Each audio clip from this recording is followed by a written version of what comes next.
Eu queria, em nome da equipa do projeto Pensamento Computacional, dar as boas-vindas a todos e, sem mais delongas, vou passar a palavra à senhora Secretária Regional da Educação e dos Assuntos Culturais, que muito nos honra com a sua presença neste evento. Ora, muito boa tarde a todos. Espero que estejam a conseguir ouvir-me em perfeitas condições.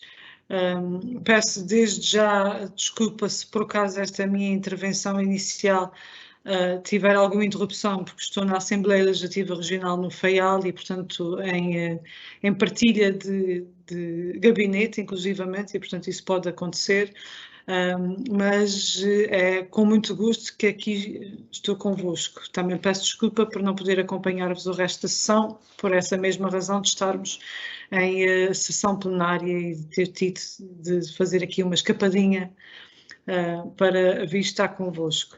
Neste primeiro dia do pensamento computacional. E, portanto, saudar-vos também por isso, por nós na região estarmos verdadeiramente a inovar no que concerne ao pensamento computacional e por um trabalho extraordinário que esta equipa tem vindo a desempenhar e que eu não me canso de congratular. Efetivamente, os ecos que nos são trazidos pelas escolas, e esses são os melhores, são os ecos que nos são trazidos pelos nossos colegas, são ecos francamente positivos, que já dão nota de um trabalho que é feito com seriedade, mas também com a alegria de uma inserção num projeto novo e que nos permite também, já começa a permitir que a comunidade olhe para o pensamento computacional não como mais um projeto, mas efetivamente como um projeto que vale a pena aderir e integrar e que não nos traz mais trabalho necessariamente, não é uma coisa enfadonha, mas que nos vai permitir criarmos outras condições nas nossas salas, na nossa sala de aula. Mas esse continua a ser este nosso primeiro desígnio, não é? Que é desconstruirmos o que é o pensamento computacional, e aliás esta reunião de hoje também nos ajuda a fazermos isso, desconstruirmos essa ideia da ligação do pensamento computacional de imediato à utilização dos computadores, à utilização e à aprendizagem de linguagens de programação e fazermos perceber à comunidade que o pensamento computacional é inerente à nossa própria ação de raciocínio no dia-a-dia e que pode ser utilizada de uma forma lúdica, através de resolução de problemas, através de jogos, incutindo nos alunos depois outras competências ao nível da resolução de problemas, ao nível da própria verbalização daquilo que estão a fazer. Eu própria, como professora, e sou professora de matemática, muitas vezes me deparo não com a dificuldade que os alunos têm no que concerne aos conteúdos, mas com a sua própria verbalização daquilo que estão a pensar e daquilo que estão a ver.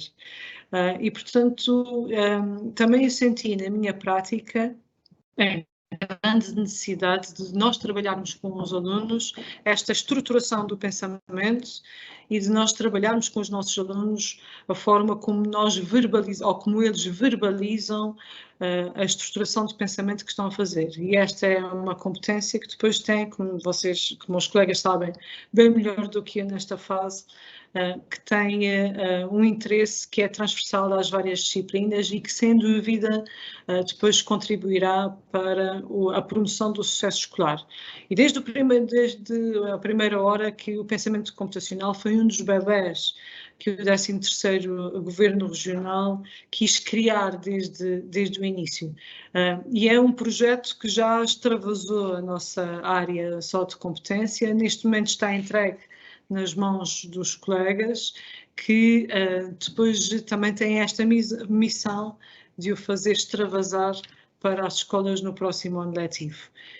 E esse é o nosso segundo desígnio, que é de tornarmos o pensamento computacional em termos de comunicação, fazermos uma comunicação apelativa. É um trabalho conjunto e um apelo que faço a todos para que nós possamos fazer essa desconstrução de que qualquer professor do primeiro ciclo, com o conhecimento pedagógico que ele já tem, com as habilitações pedagógicas para trabalhar com as crianças, com a devida instrução e com o trabalho que os colegas da equipa do pensamento computacional neste momento estão a fazer, depois conseguirá rapidamente implementar os jogos e as atividades que nos permitam depois, de uma forma orientada, obviamente, mas não deixando de ser lúdica, podermos promover o sucesso escolar.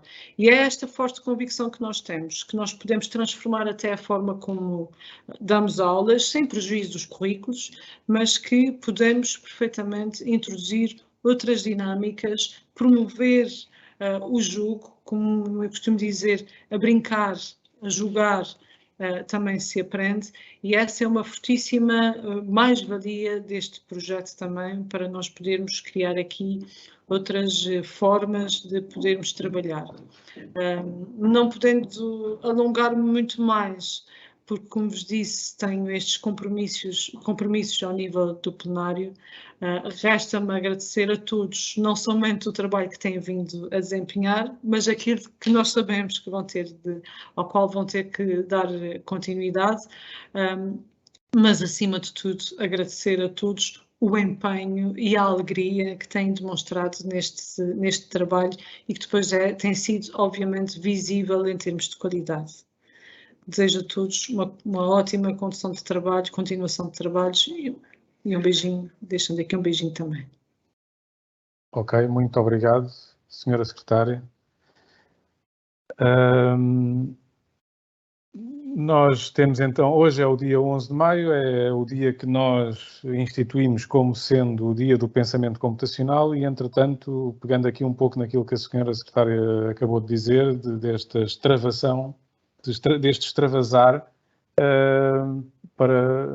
posso até inclusivamente referir que já extravasámos para fora da região, porque nós instituímos aqui o dia 11 de maio como sendo o dia do pensamento computacional e ontem eu já vi numa publicação de Facebook de um conhecido investigador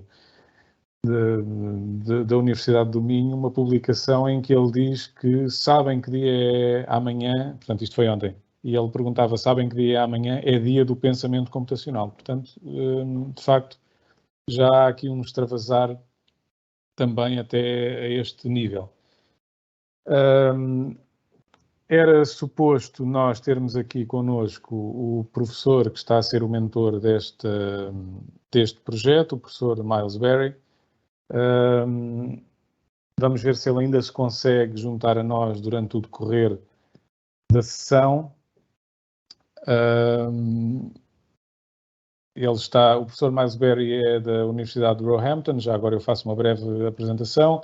Ele foi um dos grandes responsáveis pela criação do Computing in the National Curriculum, que é digamos que o currículo de pensamento computacional do Reino Unido para as crianças do primeiro ciclo e do segundo ciclo, porque eles têm, enfim, a designação é diferente e vai desde o nosso primeiro ano até ao sexto.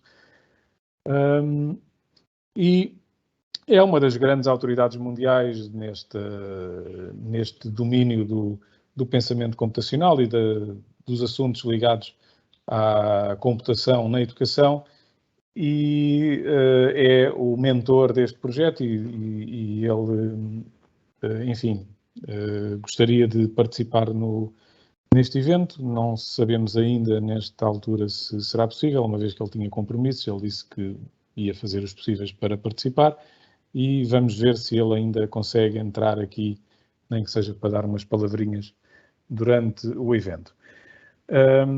Entretanto, enquanto isso não acontece, eu vou fazer aqui uma breve apresentação. Deixem-me só, desculpem lá, só preparar aqui a apresentação. Vou fazer uma breve apresentação para tentar, vou passar então a partilhar a minha tela. Não é nada disto. Peço desculpa. Não é nada disso que eu quero. É isto. Agora sim. Pronto, eu penso que devem estar a ver... penso que devem estar a ver já neste momento a minha tela. E o objetivo desta...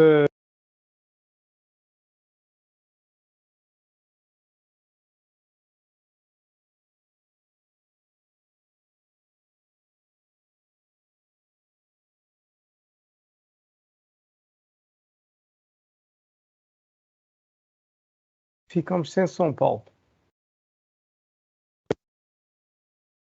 Peço desculpa, não sei o que aconteceu, o meu som caiu. Bom, pronto, dizia eu que penso que já estão a ver a minha tela e, como eu também dizia, o objetivo desta apresentação é desmistificar um pouco o que é esta...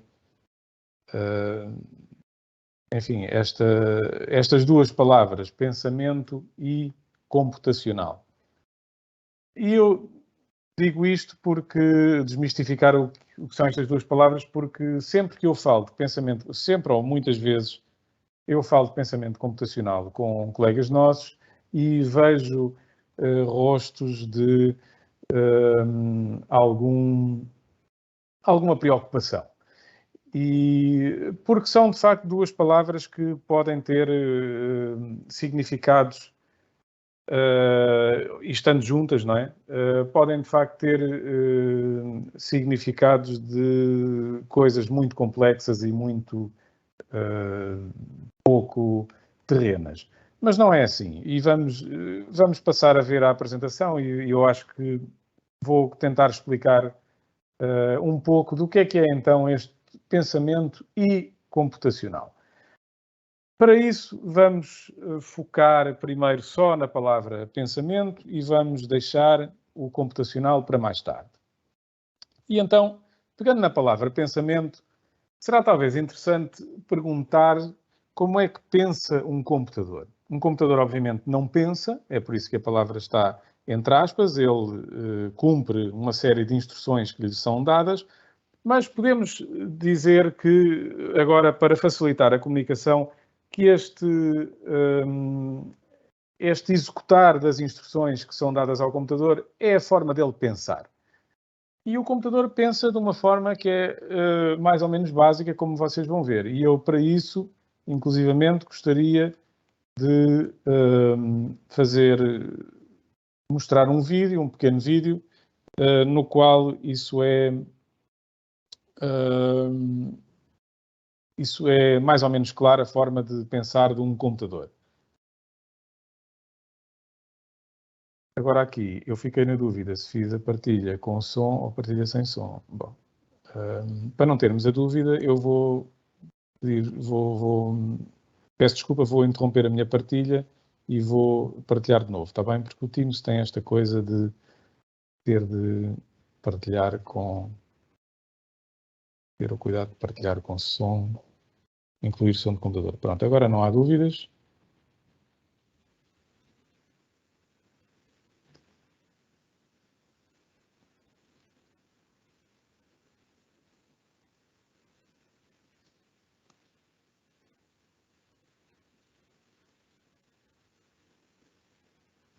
Presumo que estão já novamente a ver a minha tela, certo? Creio que sim. Ninguém se manifestou em contrário, portanto sim. Bom, vamos ver o vídeo então, agora com som, de certeza. Na vida de um homem, duas coisas podem acontecer. Ou ele pode ser civil ou militar. Se ele for civil, tudo bem. Mas se ele for militar, duas coisas podem acontecer. Ou ele pode ir para a guerra ou não. Se ele não for para a guerra, tudo bem. Mas se ele for, duas coisas podem acontecer. Ou ele morre ou não. Se ele morrer, tudo bem. Mas se ele não morrer, duas coisas podem acontecer. Ele pode ser ferido ou não. Se ele não for ferido, tudo bem. Mas se ele for, duas coisas podem acontecer. Ou ele é tratado por uma enfermeira ou por um enfermeiro. Se ele é tratado por um enfermeiro, tudo bem. Mas se ele for tratado por uma enfermeira, duas coisas podem acontecer. Ou ele se apaixona ou não. Se ele não se apaixona, tudo bem.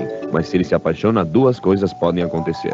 Ou ele se casa com ela ou não. Se ele não se casa, tudo bem. Mas se ele se casa, duas coisas podem acontecer. Ele tem filhos ou não. Se ele não tiver filhos, tudo bem. Mas se ele tiver, duas coisas podem acontecer. Pode ser homem ou mulher. Se for mulher, tudo bem. Mas se for homem, duas coisas podem acontecer. Ele pode ser civil ou militar.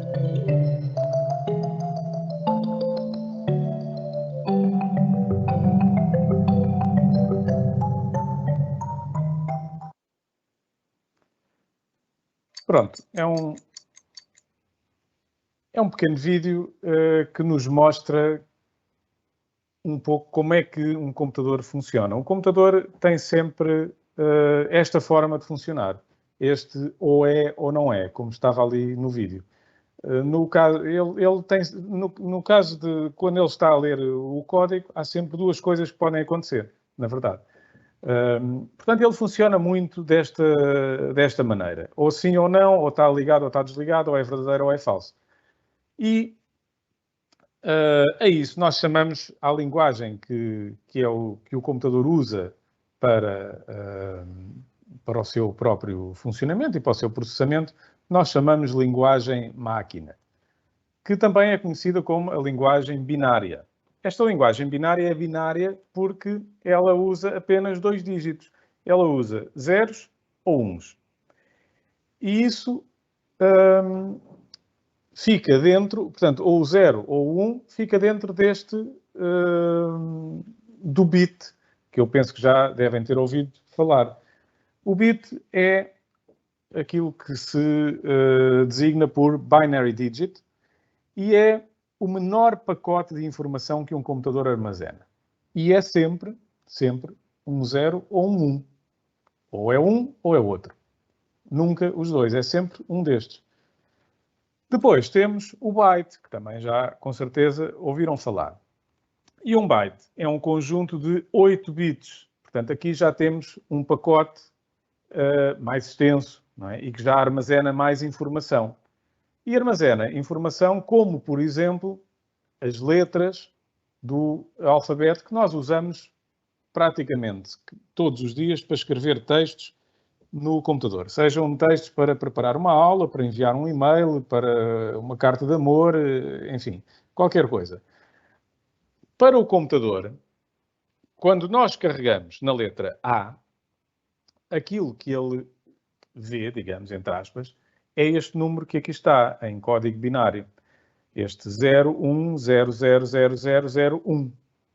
Ok? Para ele isto é o A.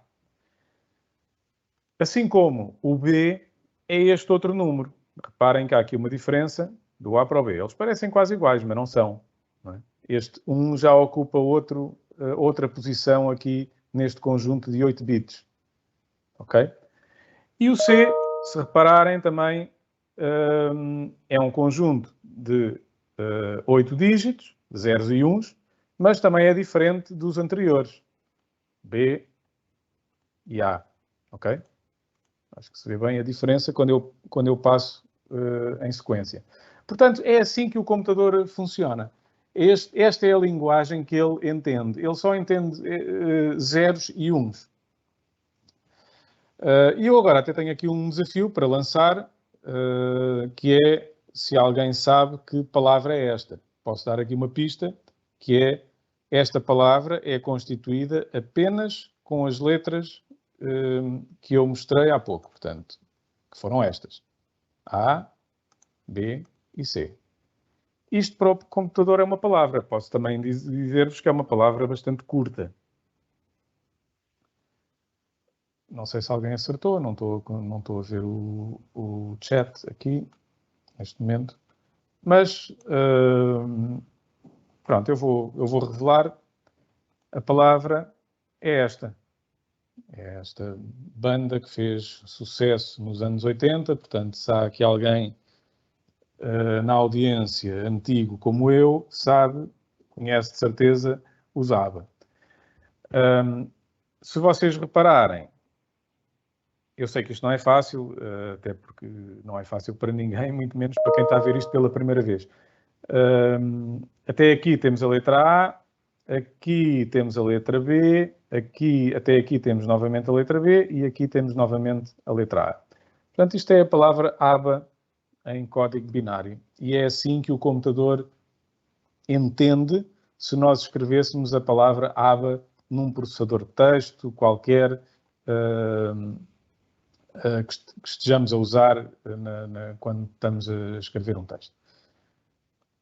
Mas agora, depois de eu ter dito isto, portanto, depois de eu ter dito que o computador entende estes apenas zeros e uns, não é? O código binário, pode surgir esta pergunta. Então, mas como é que nós comunicamos com o computador? Porque seria impossível, não é? Eu escrever um texto usando apenas zeros e uns, por exemplo, ou dar uma instrução ao computador usando apenas zeros e uns. Isso seria uma loucura. Seria humanamente impossível. Portanto, como é que nós comunicamos com o computador? E aqui, então, chegamos à parte do computacional, esta palavra, que constitui a segunda parte desta análise às duas palavras que estamos a fazer. É relativamente simples. Eu, para comunicar com o computador, uso uma linguagem de programação. E aqui já sei que já há pessoas a ficarem com a pele arrepiada. Paulo, posso só interromper um bocadinho? Sim, sim. Pedro Teixeira. O live está um minuto atrasado. Portanto, só agora é que as pessoas começaram a responder aba. Ok. E já agora aproveito, já há alguns minutos, o Miles disse I'm here no chat. Ok. Pronto, então vamos ter, se calhar, o professor Miles a seguir. Muito bem, obrigado, António. Ora bem, portanto, como é que nós comunicamos com o computador? Era a resposta à pergunta que eu fiz anteriormente, usando uma linguagem de programação. E uma linguagem de programação, eu sei que já há gente a ficar arrepiada, como eu estava a dizer, porque esta palavra programação e linguagem de programação é sempre, assusta sempre as pessoas. A novidade que eu vos queria dar é que nós, para além deste tipo de linguagens de programação, como é este caso deste pequeno programa em Java, em que a instrução que eu estou a dar ao computador é para ele mostrar na consola esta frase, Hello World. Mas, como eu dizia, a novidade que eu vos queria dar, se é que é uma novidade, há de haver, não será para todos, mas será para alguns, é que existem linguagens de programação que não usam código deste tipo. Esta é uma linguagem de programação que se chama Java, existem variedíssimas, como o JavaScript, o Python, que é talvez uma das mais populares atualmente, e outras que já foram desenvolvidas ao longo do tempo e que, entretanto, foram ficando desatualizadas e pararam de se usar. Mas nós não temos só este tipo de linguagens de programação. Nós temos também outro tipo de linguagens de programação, como este, por exemplo, que é uma linguagem de programação por blocos. Já existem várias. A primeira, ou uma das primeiras que foi desenvolvida, foi inclusivamente desenvolvida por Papert, Seymour Papert, não só por ele fazia parte da equipa que a desenvolveu, e era muito semelhante a isto. Esta que eu trago aqui, este pequeno bloco, estes 3 blocos de programação deste código, são do Scratch, que é um programa desenvolvido pelo MIT e que é muito popular mundialmente. É usado mundialmente. E é uma linguagem de programação por blocos. E, portanto, isto é muito fácil de entender. Isto diz, quando eu carregar ou clicar na bandeirinha verde, que ela existe lá no programa, no Scratch, eu já mostro a seguir, eu estou a pedir ao computador para ele dizer Hello World e depois estou a dizer para ele parar este código. Ok? Portanto, é isto. É bastante mais simples. É uma linguagem de programação também e que é usada por crianças. Aqui temos um exemplo do que é o Scratch. Portanto, eu tenho aqui à minha esquerda, a configuração é esta, mas ela até pode ser alterada, mas esta é a configuração mais clássica. Eu tenho aqui à esquerda conjuntos de blocos de código que eu posso ir utilizando para escrever o meu programa.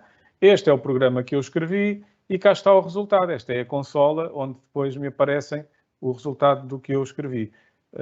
do meu programa, quer dizer. E aqui está o que eu pedi para o computador dizer. Neste caso, ele tem este gatinho que diz o Hello World.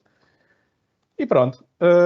Temos então a linguagem de programação, que é aquela que nós usamos para comunicar com o computador, e a linguagem máquina, que é aquela que o computador entende. Portanto, digamos que falta aqui um elo de ligação entre as duas. E esse elo de ligação é algo que se chama compilador. Portanto, eu escrevo ou dou as instruções ao computador usando uma linguagem de programação. O computador precisa do compilador, que é uma espécie de tradutor que vai traduzir aquilo que eu escrevi no código, ou os códigos ou os blocos de código que eu mostrei há momentos, como viram.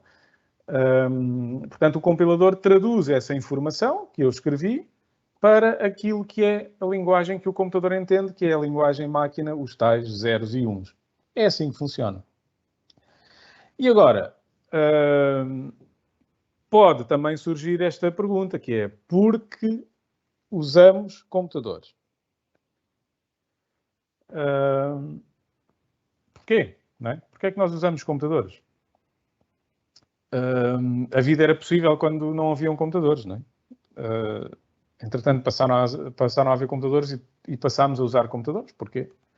Bom, porque os computadores são rápidos, são eficientes e permitem armazenar grandes quantidades de informação, entre muitas outras coisas. Mas estas eu destaco como sendo as características mais, digamos, emblemáticas daquilo que são as características dos computadores. Eles são, de facto, muito mais rápidos do que nós, são muito mais eficientes, porque erram muito menos, e permitem armazenar grandes quantidades de informação. E isto acho que toda a gente sabe, quer dizer, nós, de antes, eu ainda tenho uma enciclopédia em casa, que até foi o meu pai que me ofereceu, que tem, sei lá, aquilo ocupa uma parede quase, tem não sei quantos volumes, não é? E atualmente já ninguém tem enciclopédias. Aliás, a profissão de vendedor de enciclopédias, que ia bater porta a porta, extinguiu-se, porque já ninguém compra enciclopédias. Não é? Nós agora temos uma enciclopédia que cabe num pendrive, cabe enfim, toda aquela informação se resumiu, fisicamente falando, a um pequeno objeto de alguns centímetros. E onde é que usamos computadores? Esta também é outra pergunta que pode ser feita. Bom, atualmente, em todas as áreas do conhecimento humano, não existe uma única área do conhecimento humano que não use computadores. Os computadores estão por todo o lado. Nós todos carregamos no bolso um computador, que é uma coisa destas. Isto é um computador. Os nossos carros, não será o caso do meu, mas os nossos carros, os mais modernos, têm computadores. Os computadores estão por todo o lado e nós usamos os computadores sem até darmos por isso. As nossas televisões são computadores, as Smart TVs, não é? Há frigoríficos que já têm computadores. Portanto, há eletrodomésticos que têm computadores, os micro-ondas têm computadores. Portanto, estão, de facto, em todo o lado e nós lidamos com computadores diariamente em muitíssimas situações, não só nesta em que estamos agora, em que temos, presumo eu, a maioria de nós, pelo menos, um laptop ou um computador de secretária à nossa frente para estarmos a assistir a esta sessão. Portanto, os computadores entram também cada vez mais cedo na vida dos seres humanos, não é? Nós todos também temos conhecimento ou dos nossos filhos, ou dos nossos sobrinhos, ou das crianças dos nossos alunos e crianças que nós conhecemos, dos nossos amigos e vizinhos, pequeninos, que toda a gente já viu isso, de certeza absoluta, pega num telemóvel ou pega num tablet e até parece que já nasceu com aquilo nas mãos, não é? Portanto, eles têm já esta facilidade, isto porque cada vez mais cedo estas máquinas entram na vida dos seres humanos. E, portanto, é importante que nós possamos ajudar as crianças a desenvolverem a sua capacidade criativa, lógica e estratégica na resolução de problemas em diferentes áreas do conhecimento com recurso a um computador. E isso é pensamento computacional. E pronto, termino aqui a minha apresentação. E vou parar aqui a partilha. Pronto, existe agora, temos algum tempo para, se alguém quiser fazer alguma pergunta. Eu não sei quem está a moderar aqui o nosso chat, é o nosso colega António Teixeira. Ele diz que há aqui Neste momento não temos perguntas, apenas algumas queixas de falta de som. Mas aqui no meu computador e no telemóvel tenho imagem e som, por isso... Ok, isso às vezes é da ligação das próprias, que os próprios colegas que estão a assistir pode estar com problema na ligação, porque eu aqui eu consigo ouvir também perfeitamente toda a gente desse lado, portanto, não sei. Mas vamos para a apresentação da equipa. Certamente. Ok? Boa tarde a todos. Eu espero que estejam a ver. Eu sou o Luís Costa, professor da ABI de Capelas. Estou aqui com a minha colega Cláudia Tavares, da ABS de Lastspic, em representação da equipa do projeto de Pensamento Computacional. Vou partilhar aqui a apresentação.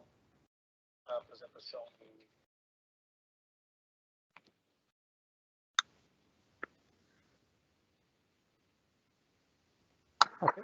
Conseguem visualizar a apresentação? Então, consegues visualizar a apresentação? Sim, sim.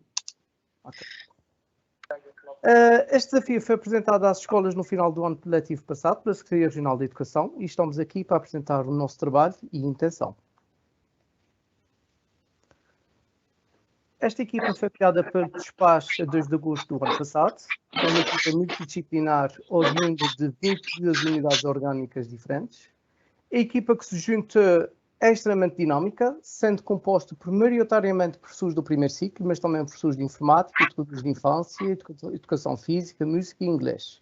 Todos os professores têm vários anos de experiência e estão diretamente ligados a vários projetos, iniciativas e atividades extracurriculares. Cada um trouxe uma visão especial aqui ao nosso projeto. Vamos começar inicialmente por apresentar de forma abreviada os trabalhos de contextualização do projeto e orientação do referencial. Pois, apesar de sermos todos professores no ativo e, como tal, com uma visão realista do nosso sistema de ensino, definimos que era importante fundamentar os nossos esforços para ir de encontro às necessidades existentes no terreno e dar voz à comunidade educativa.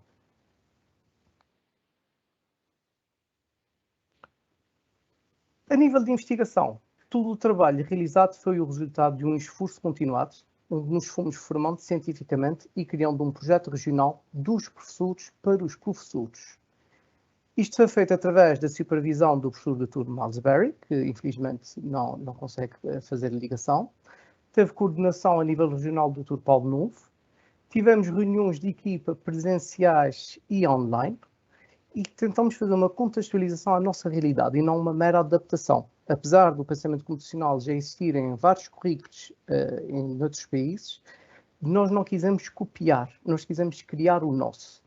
E, finalmente, tivemos a criação e frequência de oficinas de formação. Eu passo agora a palavra à minha colega Cláudia. Que estava sem som. Muito bem. Na realidade da construção do referencial, e tendo em conta que queríamos realmente ir de encontro às necessidades e às expectativas da comunidade educativa, fizemos uma grande recolha de questionários, centenas aliás, entre os professores do primeiro ciclo, educadores de infância, membros do Conselho Executivo, 601 questionários ao todo, 954 questionários realizados em encarregados de educação e 857 questionários a alunos do ensino pré-escolar. Isto, na realidade, de todas as escolas, da comunidade educativa, de todas as escolas que estão associadas ao projeto. Para mesmo ter o fundamento daquilo que ir mesmo de encontro àquilo que nós queríamos fazer, isso a partir de nós e dos nossos colegas. Já podes mudar de slide.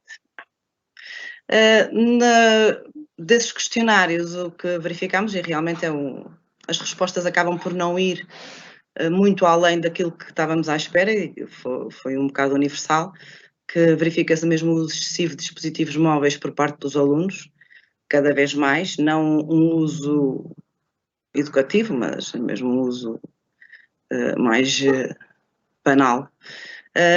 A extensão e a complexidade dos currículos estão um bocadinho a afastar-se da maturidade e a responsabilidade que os alunos apresentam hoje em dia.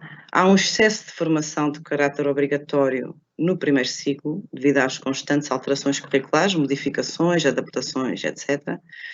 E há demasiada solicitação para participação em projetos, atividades diversas que acabam por se infiltrar numa planificação talvez pré-ordenada e que baralha um bocadinho o sistema. Além disso, reconhece-se que há um crescente, as crianças realmente estão a apresentar mais dificuldades na comunicação, especialmente na sala de aula, na resolução de problemas, que realmente vê-se no desenvolvimento de atividades e no próprio desenvolvimento das crianças. Nas escolas mantém-se a falta de recursos materiais necessários a uma diversificação de atividades, provavelmente, e, no entanto, nos nossos colegas vemos que há uma aceitação, colegas e comunidade educativa, relativamente à implementação deste projeto, o que é muito bom. Neste último período, fizemos umas entrevistas a alguns professores do primeiro ciclo, já num universo mais pequeno, semi-diretiva, sobre as dificuldades e expectativas relativamente à implementação deste programa, num total de 53. Em conclusão, porque fizemos muitas conclusões, vê-se que as tecnologias têm vindo a facilitar o contato. Isto é falar novamente no mesmo, mas a realidade de Covid e quarentena talvez veio dar assim um empurrãozinho obrigatório, quase, não muito facilitado, na aproximação da escola com a família, na comunicação.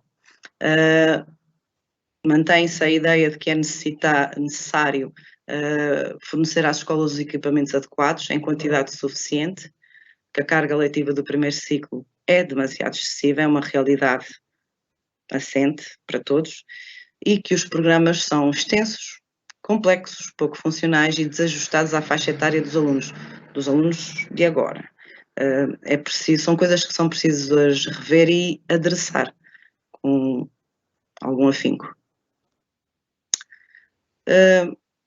Também a realidade de hoje em dia, especialmente no que toca ao uso de tecnologias por si só, de dispositivos móveis, compromete a socialização dos alunos, que estão cada vez mais afastados uns dos outros, os ciclos de sono estão comprometidos devido ao uso excessivo, há dificuldade, verifica-se a dificuldade na comunicação, falta de criatividade, raciocínio lógico, responsabilidade, autonomia e maturidade nas crianças.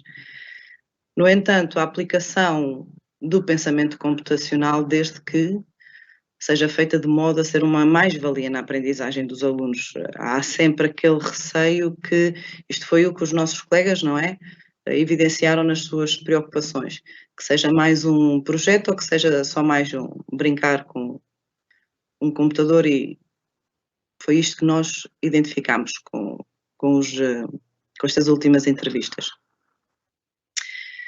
Sendo assim, no trabalho feito até agora por esta equipe, organizou-se um referencial organizado em 4 eixos de ação muito importantes à volta do raciocínio, que é afinal o que nós queremos trabalhar. O objetivo é mesmo potenciar nos alunos a observação, a crítica de processos, o serem capazes de comunicar, de argumentar, de demonstrarem persistência e dinâmica nas atividades, na forma como encaram um problema e na forma também como o resolvem e o explicam. É serem dinâmicos, ativos e persistentes. Sendo assim, O pensamento computacional será implementado no próximo ano letivo, no primeiro ano de escolaridade. Progressivamente será alargado até o sexto ano. Em termos das metodologias a aplicar, o foco será sempre no desenvolvimento do aluno. O aluno é que é o motor do processo educativo. A tecnologia é para ser usada sim, mas não é um objetivo. É um veículo que potenciará não só as aprendizagens, mas o próprio espaço de aprendizagem, a sala de aula, transformar a sala de aula num espaço muito maior de experiências e de observação e diversificado. Será uma disciplina, por assim dizer, transdisciplinar, sempre aceito neste conceito, mas não é esse o foco principal. A transdisciplinaridade será sempre num contexto cruzado, natural, que surgirá e que onde o aluno reconheça o contexto dos problemas e consiga fazer essa associação de forma indireta.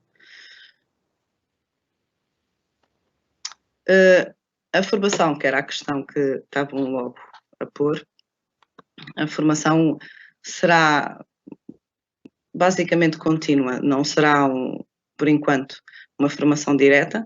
O professor tutor irá sempre trabalhar com o professor titular na sala de aula, dando apoio às atividades que já estão planeadas.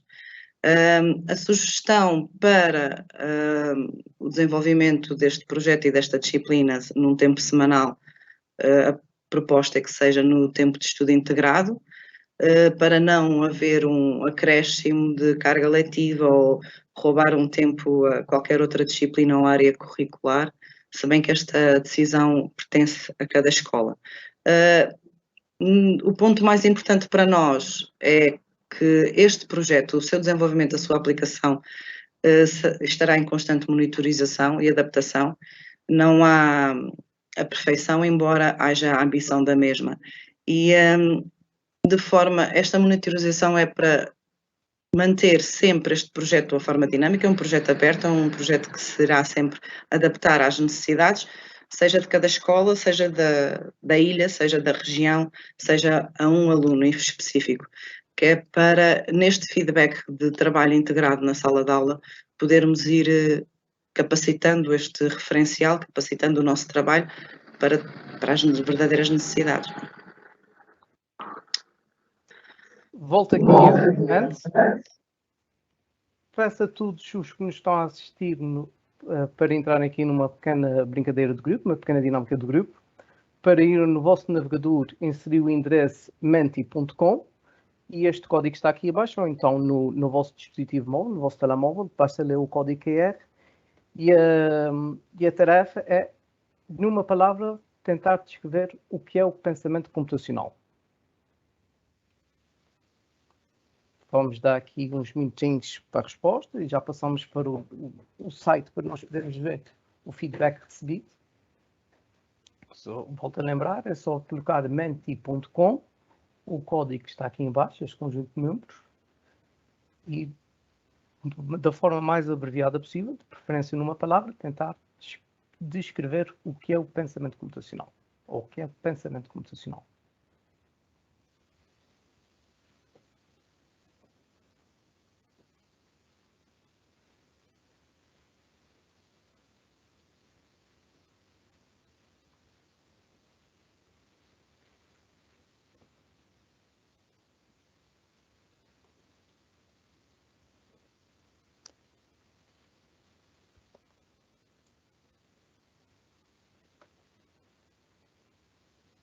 Vou passar para o ecrã do Menti, ainda continua no ecrã do Menti, ainda continua com o código, caso estejam no processo de concretização. Já temos algumas respostas.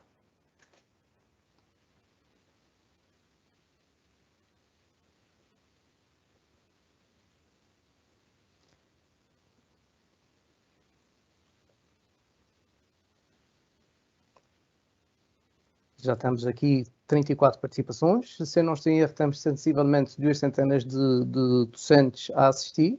Ainda podemos ter mais algumas.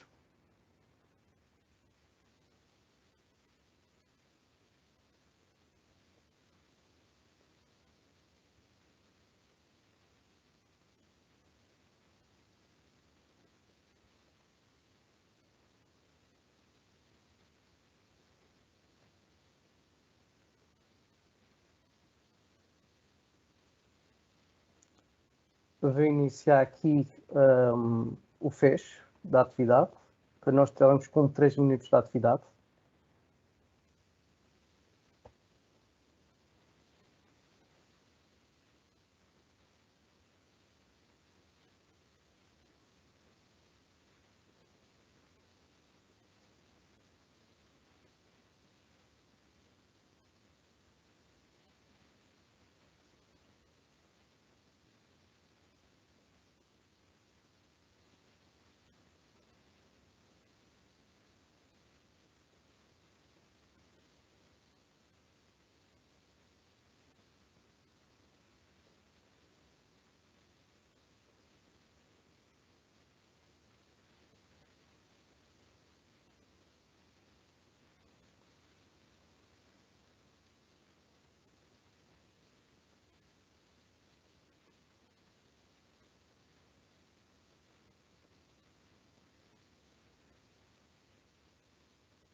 Se nós estivéssemos a trabalhar na NASA, agora já podíamos fazer a contagem decrescente, dos 10 até o lançamento.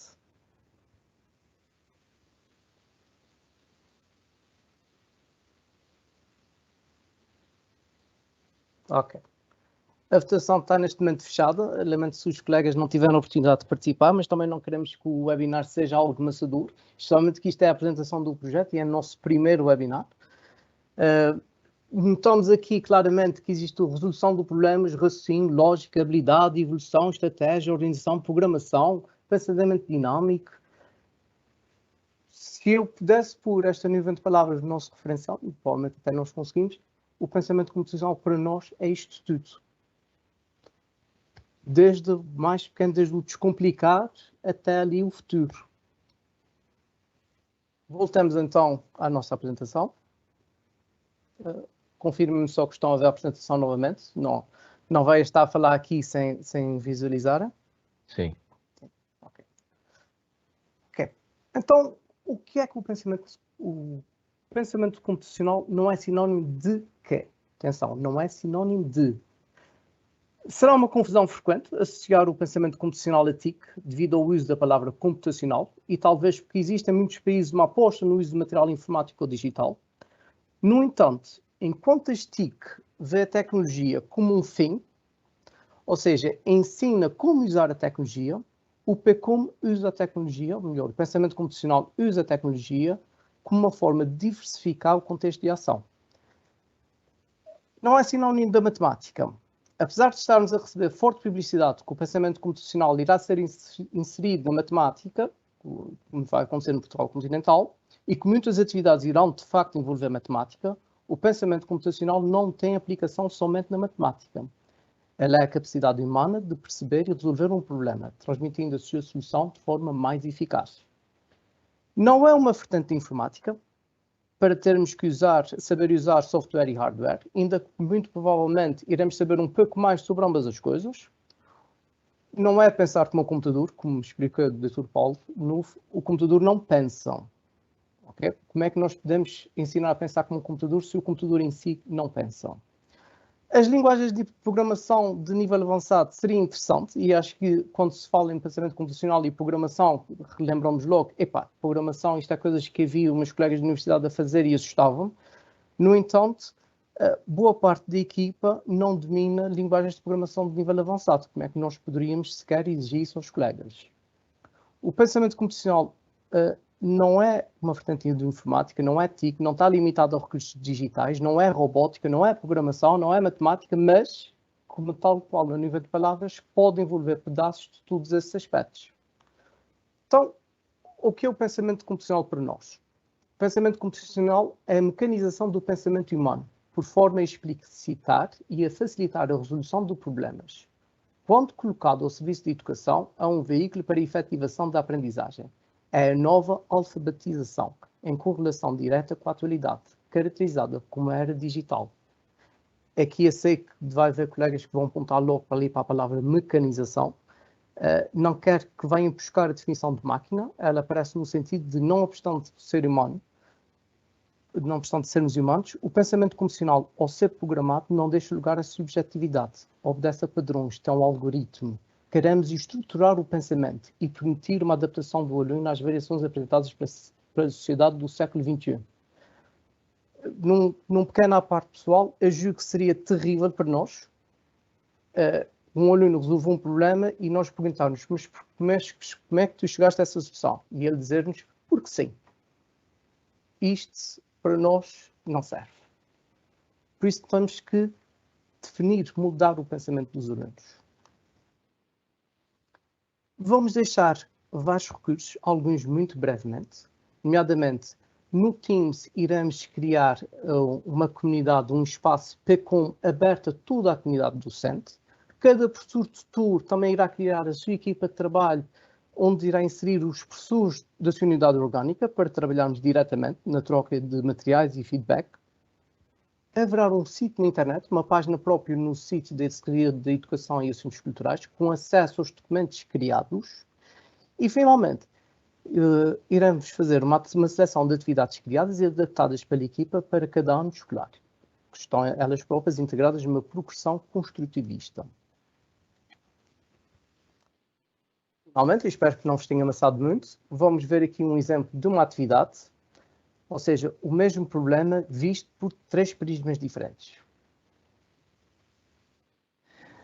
Nesta atividade vamos utilizar o Bibot, que é um robô pequeno e fácil de transportar e bastante prático para utilizar juntamente com as crianças do primeiro ciclo, que é um robô que é facilmente programável através destas 4 direções e através de um tapete.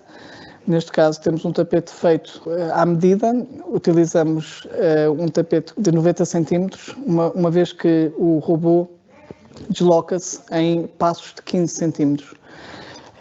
Sendo assim, temos um tapete com 90 centímetros por 90 de largura e 90 de altura, com 6 casas.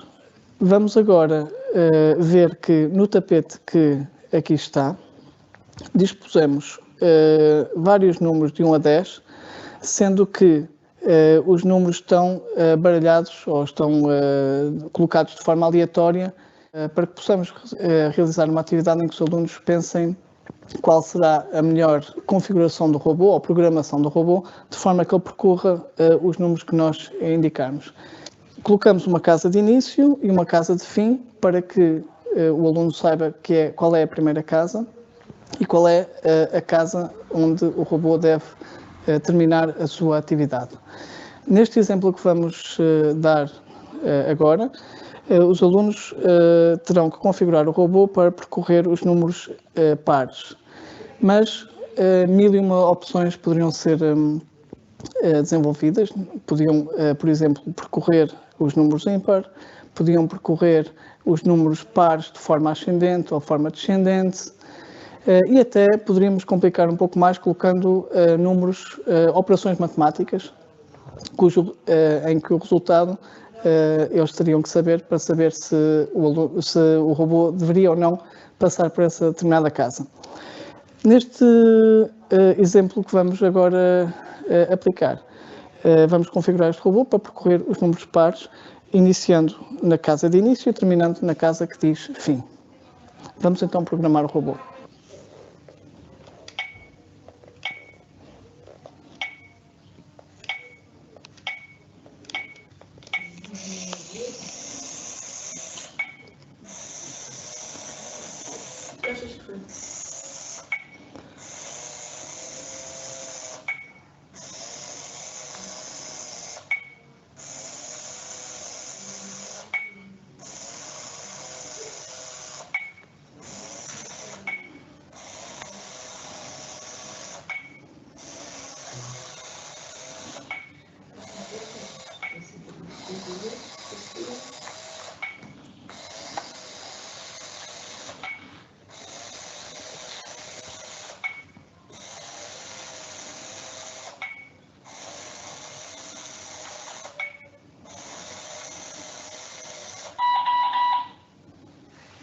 Olá, vamos desenvolver uma atividade física associada a uma atividade do pensamento computacional. Transportamos uma atividade já realizada pelos alunos com os robôs e assim, para além de continuarmos a trabalhar conteúdos do pensamento computacional, também vamos trabalhar conteúdos da matemática, neste caso números pares e números ímpares, e da expressão físico-motora, como a agilidade, o controlo da orientação espacial e a resistência geral. Numa primeira fase, os alunos vão imitar o percurso que fizeram no robô, não a deslizar como o robô, mas com saltos para a frente, sabendo que antes de mudar de direção terão de fazer um quarto de volta à esquerda ou à direita, ou meia volta, caso seja necessário. Numa segunda fase, poderemos substituir os saltos para a frente pela corrida, de forma a tornar a atividade mais dinâmica e intensa. Temos aqui um problema aparentemente complexo, perfeitamente adaptado para trabalhar em papel, caso não hajam recursos digitais, no qual o aluno terá que percorrer um caminho de números pares da quadrícula início até à quadrícula fim. Visivelmente temos um caminho mais fácil, que não exige grandes cálculos. No entanto, este não será o caminho otimizado, nem o mais fácil de se construir um algoritmo. Se o aluno usar a sua capacidade de abstração, consegue remover de cada quadrícula os números que não lhe são importantes, para determinar se o número é par ou ímpar, ficando apenas os últimos algarismos de cada quadrícula. Assim, ele pode simplificar o seu problema e obter um quadro que lhe permite traçar os diversos caminhos para o seu objetivo. Assim, podemos decompor o nosso tabuleiro em números pares e ímpares, obtendo um total de 3 caminhos possíveis. Ele terá então de escolher um deles para criar o algoritmo da resolução. Por último, podemos simular o trajeto seja através de um robô ou numa linguagem de programação por blocos como o Scratch, que foi desenvolvido para o uso para crianças.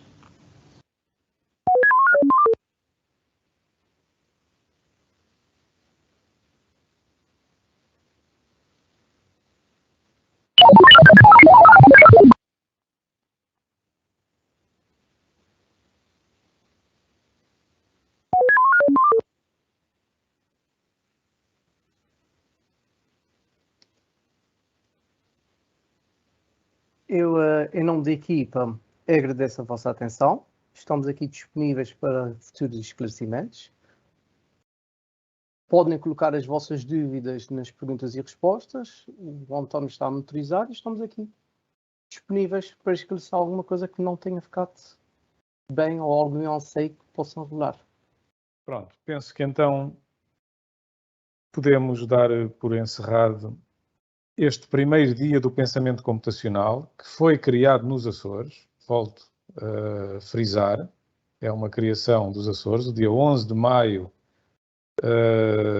é o dia do pensamento computacional. Pelos vistos, já não é só nos Açores, já é também no continente, e se calhar daqui a uns tempos será internacionalmente, mas foi uma criação que partiu daqui, e gostaria de frisar isso. E gostaria também de agradecer a participação de todos. Espero que tenha sido útil e espero que toda a gente esteja tão motivada quanto nós, equipa do Pensamento Computacional, estamos para que comecemos a implementar este projeto no qual tanto acreditamos e sabemos que terá, enfim, muito, do qual se vão tirar certamente coisas muito boas. Pronto, então, dito isto, penso que encerramos por aqui e vemo-nos por aí e no próximo dia 11 de maio, onde teremos o segundo evento do Dia do Pensamento Computacional. Muito obrigado a todos, boa tarde e bem-ajam.